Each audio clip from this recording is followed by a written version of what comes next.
Good evening, Active Church. Are you ready for tonight? Amen. Right, can we just give a hand to our awesome pastors? They are incredible. They've got vision. Yes. Amen. Let me tell you something. Seeing Grounded happen, there are a lot of people outside the church. There are cops and stuff stopping by Grounded. It is exciting to see they're preparing to have like a little, like a little restaurant where you can actually sit down after you've bought your stuff. It's been really exciting to see. And now sometimes we occasionally just for fun have meetings in the new building, and it's awesome. So we thank you for the vision. Thank you for being such big leaders. We have big pastors. They're not average small pastors. They are big. So we honor them. And then can we just give a hand to God? He's awesome. Can we just honor him tonight? Amen. All right. So we've been looking at a very intense series about stress, about handling life, about being empowered. Now, if you look at an empowered life, 1 Corinthians 4 verse 20 says, "For the kingdom of God is not in word, but it's in power." What's the point of having all the power but never using it? The NLT says, "For the kingdom of God is not just a lot of talk, it is living by God's power." And the Message says, listen to this, "God's way is not a matter of mere talk, it's an empowered life." Now, how many of you agree that our country is in a very peaceful, very happy state at the moment? Like things are just good, right? Koketso's living in a dreamland because I don't know what planet he's living on, because South Africa's in a bit of a chaotic situation. There's a bit of tension. There's a bit of uncertainty. There's a bit of fear. I mean, last week, Monday, we were at work. Things were good. Life was normal. Next minute, we had people running upstairs. "Guys, we need to evacuate the area. They've started in town. The cops have told us to get out." And we were like packing stuff.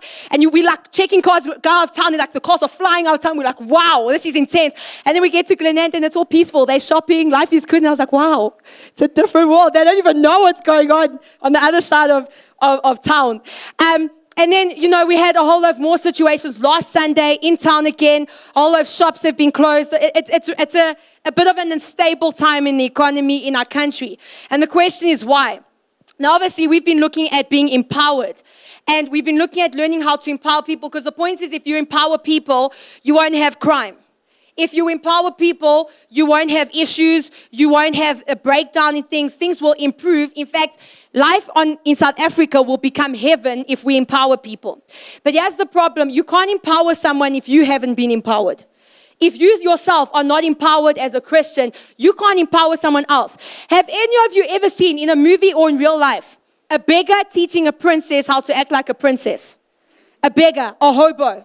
Have you ever seen him going, okay, so you walk with your legs in front of each other, and then you wave, and then he doesn't know. He eats with his hands. We love the beggars and hobos, but they don't know how to act like royalty. It's a princess that will go and teach someone how to act like a princess. A princess will go and show other girls how to wave like a princess, how to drink their tea like a princess. Now, it's the same with us. We can't empower people if we don't ourselves have not been empowered.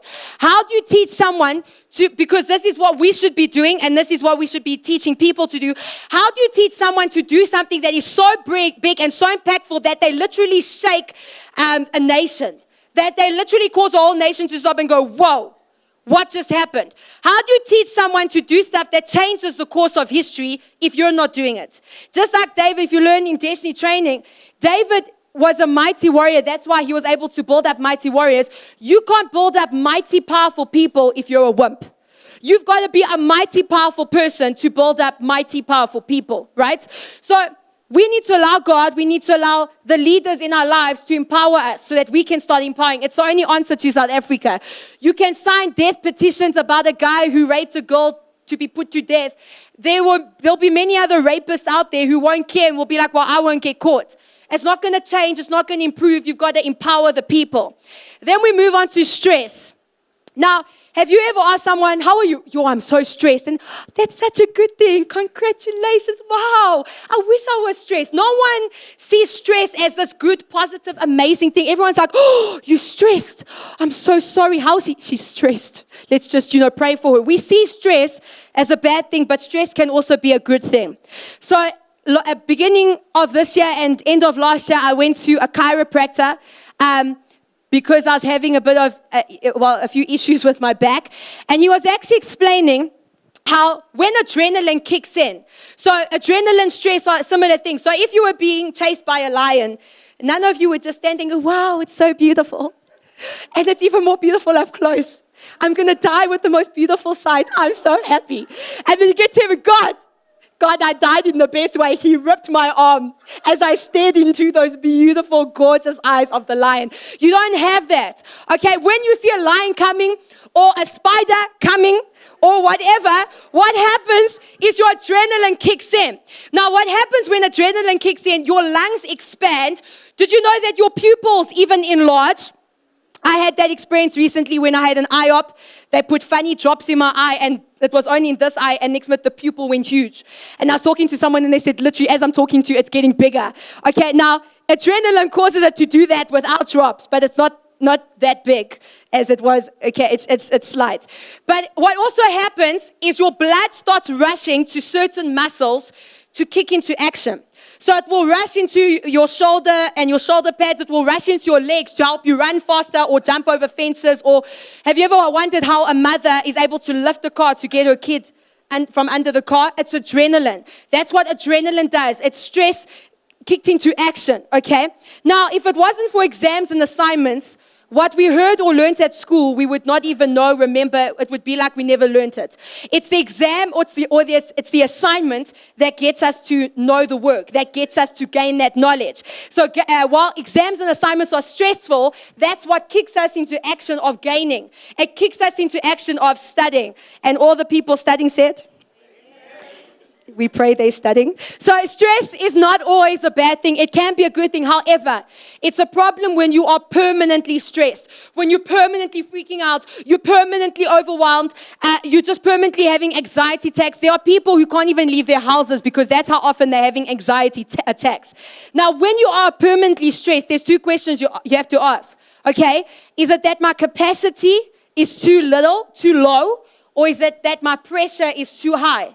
Maybe it's the pressure of trying to fit in, trying to be good enough, trying to prove that you have it all together, trying to wear the right clothes, trying to say the right thing, trying to sound the right way. Maybe it's the pressure of trying to fit in. Maybe it's the pressure of trying to remember all the different versions of the same story that you told every different person. I don't know if you remember with Oscar Pistorius. He would tell everyone a different version, and eventually the lawyer would even step up and go, so what is your version of the story? Oh no, the key was inside. Oh no, the key was outside. Oh no, I shot because I thought it was a burglar. Oh no, I shouted but I couldn't hear. That's pressure to try and remember every single different story you've told to now just bring up one story. Or maybe the pressure of comparing yourself. I don't have as much money as them. I'm not as good looking as them. That's all your opinion, and you're putting unnecessary pressure on yourself. Or is it that your capacity is too low? Which means what? Are you thinking small? Are you seeing small? And is that what is causing you to not be able to handle life? Because maybe you're not seeing big, and you need to start seeing bigger and thinking bigger. I was challenging my girls yesterday, and I was saying you need to start hanging out with people who are bigger than you, who are doing more than you, because it helps you to see bigger. It helps you to think bigger. That's why it's so awesome we have pastors that see big, because when we want to get comfortable and relax, they push us to get uncomfortable again, and that's what causes us to grow. That's what causes us to see big and to think bigger. Okay? Now, moving on. The power to today's message, the power of discipleship to increase capacity. You see, when you're empowering people, discipleship is empowering people. You're winning people, you're teaching people, you're building into people, you're developing a person. I love this illustration, but in the word it says, go and make disciples. So just, if you take clay, I make an arm and some fingers, I paint it blue or whatever color I want. I make a face. I put dots and whatever. I start making something out of clay. When you are making a disciple, you are forming them from scratch. It's a piece of art. It's not boring. It's not horrible. It's a piece of art that eventually you'll look back and go, oh my word, I am good. Am I not good? Well, God is good as well, but I am also good. You're meant to be making disciples. Now, here's the thing. When you're empowering people, it doesn't just grow their capacity, it grows your capacity.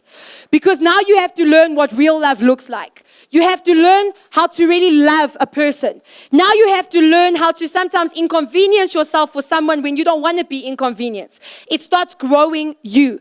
Proverbs 24 verse 10 says, if you fail under pressure, your strength is too small. So if you fell under pressure, don't take more things away from you. It means you're weak. Go to gym and get some strength in you, because it's like me giving you, let's say you've never gone to gym, and I give you 100 kg weight thingies. I give you 100 kg weight. What's those things called? What? Dumbbells. I knew that. I just completely forgot about it because I'm blonde.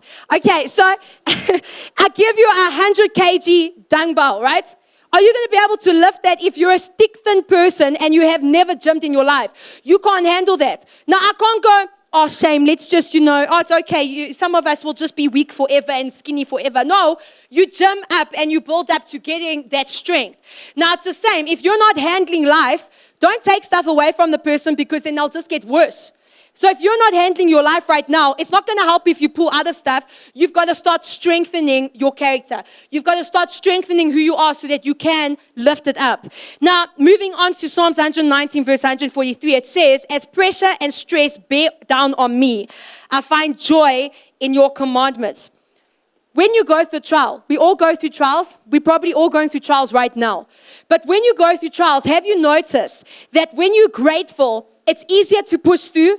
It's easier to get through the trial because you're grateful. You're not focusing on everything that's going wrong. You're not focusing on the problems. You're focusing on what you still have. You focused on what you've still got right going, what's still going right in your life. And so it almost gives you a strength, like, things aren't going well.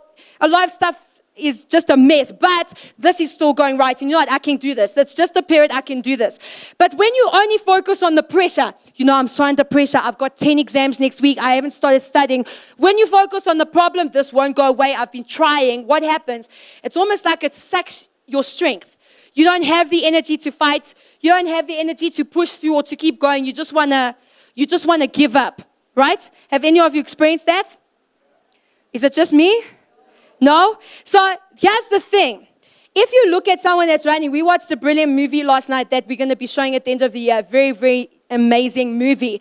But if you look at a runner, or if you look at someone that's exercising, any professional runners that are going to the Olympics, we have a whole lot of liars in the church, I see, but no Olympic runners. We shall do an altar call for every person that raised their hand, including the pastor. You will come for the altar call afterwards. Now, if you're a runner, a professional runner, or if you're into exercising, there is a certain point they call the wall. So you'll be running, it could be 5Ks, 100Ks, I don't know. But you'll be running and things will be fine, and then they call it the wall. The runner hits a wall where they feel dead tired. They feel like their body's about to cave in and they just want to stop. It's literally like they feel like they cannot carry on, and it's in every race. It doesn't matter how professional the runner is, they will always hit a wall, especially in long distance running. And what they've actually proven, if you focus on the pain, if you focus on the discomfort and how tired you are, you'll stop. But did you know that if you stop, you'll be more tired than if you keep on running? So if the runner's tired and they stop, they are actually more exhausted than if they had to keep on running. And if they're focusing, I'm so tired, oh my word, cramp, it's so sore. If they focus on that, it will actually cause them in their minds to give up, and they'll eventually stop. They're actually told to focus on the finish line, or focus on the person ahead of you, just get in front of them. Just focus on the next step. Just focus on the goal. Focus on where you're going, and it keeps them going. Now, it's the same for us in life. That's why it says we need to be like a professional runner in the Bible. Because there's times we feel like we hit a wall where it's like, this trial is getting me down. I'm overwhelmed. I don't feel like I can keep on going. And God says, stop focusing on the pain. Stop focusing on the pressure. Stop focusing on what's going wrong, and focus on the goal. Focus on the next obstacle that you need to overcome or run past. And before you know it, you'll get ahead. But if you stop, you'll be worse off than you were before. You'll be worse off than when you were running through that trial. So he's actually saying we've got to persevere. Stop focusing on the pain and focus on the goal. Learn to find the joy in the journey. We hate that. So I'm in financial debt. Well, learn to find the joy in the journey of budgeting and spending less than you would have spent. I don't have a car. Well, learn the joy of exercising to work until you get a car. My car broke down. Well, learn the joy of patiently watching them fix your car and learn how to fix a car. Or whatever it is. Learn to find the joy in the situation. Why? Because it's His joy and it's His commandments. They strengthen us. They give us new life to keep going. Now, we're going to something very interesting about life. Because there's a whole lot of commands God has asked us to follow. But if you get this one, this is one of the main ones, everything else naturally starts falling into place. And it says this in John 13, verse 34. A new commandment I give to you, that you love one another as I have loved you, that you also love one another. The command is love. The focus is love. Here's the problem. Satan has managed to distort the definition of love. So when we read this, we're like, okay, I must love, but we love on our terms. We love based on what we think love is. And the problem is, because of what people have done to us, or because of the fact that we've lived our lives without God, we've moved away from what love is. And God is saying, love people as I have loved you. So what is love? Well, this is what love does. 1 John 3, verse 16, by this we know love, because He laid down His life for us. Love lays down its life. That is not easy. It's not like I'm not saying you lie on the bed. I'm laying down my life for you. No. It is laying down. I don't feel like doing this, but because I love you, I will do it. You know what? I wanted to go there, but because I love you, I will go there with you. You know what? I'm so sick and tired of you complaining, but because I love you, I will not give up on you. I will walk through this journey with you. Love lays down its life. In every area, you've got to lay down your life for people. Otherwise, you'll always be miserable. You will always be miserable if you don't learn to lay down your life. Imagine this. Imagine if Jesus had to think about you the way you think about people. Sure. I'm so sick and tired of seeing her stupid face. Oh, my word. You know what, Gabriel, that outfit irritates me. Her voice irritates me. It's like a squeaking little ring in my ear. I can't handle it. Is there a way to mute her? Take away her voice or something. Oh, she did it again. Guys, I give up with this one. This one. I had hope, but she is, even the cross couldn't save her. Do you imagine if Jesus thought about you the way you think about people, or imagine if Jesus treated you the way you treat people. I've told you twice. Why must I tell you again? You know what? Stuff you. Go to hell. Have a nice time there. I will see you in heaven, and I'll blow you kisses from there. Imagine if He treated you like that. I've always said, and I'm ashamed to admit it, but if I was God, I would have zapped most of the planet Earth. And I was even saying to my mom the other day, because of cruelty, I would just take all the animals home with me. Stuff beef, stuff everything. You must just eat plants because you didn't treat the animals right. So now live without animals. That's how I would be. But imagine if He treated us the way we treat people. Or imagine if He loved us the way we love. I love you, but with conditions. I'll be here as long as you. You know what? I've loved you and you've never changed. You don't take me serious. I'm going. Imagine if God loved us the way we love people. You know what? I'm tired of you. You don't listen. You take me as a joke. I've said this for years. You know what? Have a nice life. I don't need you anymore. That's what we say. But we expect God to have different standards. Why? He says we must love people the way He loves us. 1 John 5 verse 3 says, making disciples, it says loving God means keeping His commandments, and His commandments are not burdensome. When you're making disciples, it's not burdensome. It's actually love. If you want to know how much love you have, get disciples. I thought I loved very well. And then I got disciples and I heard myself saying, stuff them, they're stupid, let them go to hell, I'm done. I don't want to see their face, I don't want to talk to them. And I was like, wow, my love is so brilliant that I would say these things. I realized I didn't know what love was till I had people I was empowering, because sometimes people don't want to be empowered. And you're like, what's wrong with you? And I don't want to be empowered. And you're like, God bless the stupid soul, may they rest in pieces as I finish them off. But here's the point. Discipleship is all about love. It's not a burden. It's not a burden. It adds adventure. I've shared this before, but I remember scrubbing walls in December. It was the most exciting thing. I mean, we all love scrubbing walls. It's like December's coming, yes, to scrub walls. And then I broke a nail, and I was like, yes, I broke a nail as it's bleeding. It wasn't exciting. It was horrible. I hate scrubbing walls, but I was scrubbing my walls. And as I was scrubbing my walls, I got a call to say one of my disciples had been in trouble and the cops were on their way to fetch her. I must come and fetch her before they get there. So I rushed. I literally left the scrubbing of the walls. I was like, I'm sorry, I'm coming back. I was very, miserable about the fact that I had to stop scrubbing my walls. And I went to go fetch her, and as we were pulling out, the cops were pulling in. We were like, whew, we just got there in time. And she spent the rest of the day with me as a fugitive. It was very exciting. Let me tell you, when else will you experience that if you're not in discipleship? You will not get to fetch fugitives where they won't kill you, but they're fugitives. All right? It's exciting stuff. Okay, don't Don't do that. But at the same time, it's fun. Discipleship is exciting. You go out with your disciples. You build relationship. It's fun. It's exciting. And I just want to illustrate something to you about discipling people, about empowering people. So I'm going to ask two of my girls, Jamie and Grace, to quickly run up. Run. And it's so weird because there's an artist called Jamie Grace. Jamie Grace. How cool is that? All right. So these are two of some of my girls, right? And I asked them to speak because I want to illustrate with discipleship. You know, sometimes they give you attitude. Sometimes you want to just hang them by their fingernails and toenails and just watch them hang there. But at the same time, when you see them start rising up, when you see them starting to do big things that you didn't even think they would do, it's like it gives you this completion. It gives you the satisfaction. It gives you this purpose that you cannot describe. There is nothing better than seeing people you have been pouring into, sometimes for years, rise up and actually become people that are big and doing big things. So I just want to quickly ask, Jamie, just describe a little bit or explain a little bit of your growing up experiences and what life was like before you met me and God. So I'm originally Congolese. I was born here when I was 3, and then my parents just disappeared. Please don't tell any of the looters outside. Don't tell them. But we grew. After they had left, we had been shifted from person to person, house to house, whatever. And when I was about 16, we were a child-headed household, and I looked after my 2 physically handicapped brothers. And then afterwards, we were split. They were put into children's homes, and I was put into foster care. And then the back and forth happened again. And then I had TB and nearly died, and I survived that. And then I started coming to church not long afterwards. All right, and Grace, describe a little bit of your life and your... Can you just give her the mic?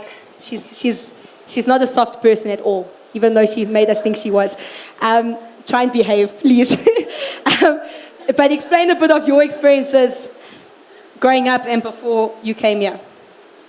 Well, my life wasn't all bad, but I wasn't exactly on the right track either, because I wasn't exactly in the right state of mind sometimes. She still isn't, ladies and gentlemen. But we love her. There's the crazy one, and then there's the not so good one, because growing up literally from preschool, throughout the whole of primary school, me and my brother were like physically bullied. So like people would beat us up. One time Freddie was pushed down the stairs, and like I was nearly stabbed, stuff like that, you know, normal things. And I used to have like suicidal thoughts.